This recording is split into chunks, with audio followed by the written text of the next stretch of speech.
Absolutely. You know, 95% of South Africa is electrified. Do you know that South Africa gets water today? Do you know that South Africans, they're watching a public broadcaster? All these examples I've given you are state-owned. But do you know that we have seen this experiment played out in other countries? I'm thinking of Zimbabwe, I'm thinking of Venezuela, and the model does not look good to many South African people who see it. No, it looks good. We're using it now. We were better off now owning this. It's not like I'm saying let's go and take Eskom out of the hands of the private sector. We are owning it already. So, and then South Africans have accepted and are happy with what You're owning it already, and it's a complete mess. That's why South Africans are saying, let's get proper people to go and run these institutions. Are you the proper person? I'm a proper guy. I mean, I don't want to go too far back into history, but at various times you failed to actually file a tax return on time. Yeah. You've been accused of different financial offences. You've never been convicted, but some of those charges were never brought to court. But you tell South Africans, despite your own history, you are the guy to run their economy. That's why. That's a mind of a lazy person who doesn't do his work. You will have to refer back to 15 years. I've grown up over a period of time, built a solid political party. The only thing you can keep on referring to is what you interviewed me about it 12 years ago. Get something new, my brother. No, I'm very... Show a skill of a hard-working presenter who does his research.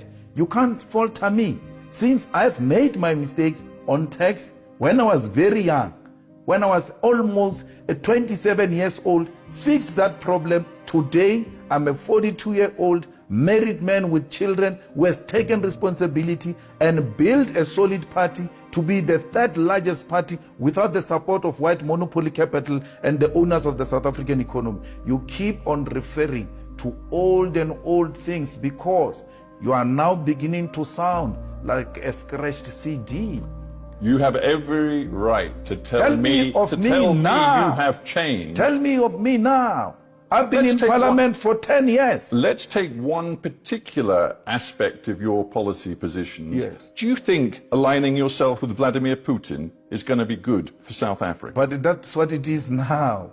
South Africa is in alliance with Russia, with India, with Brazil, with China. So why are you asking me as if it's some policy that is going to be implemented after I took over? South Africa is in alliance with Russia now. South Africa right now calls itself non-aligned. In the context of the war, but these are two different things. South Africa is an ally of Russia.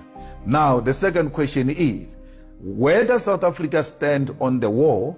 It says I'm a non-aligned in relation to war, but Russia remains South Africa's friend.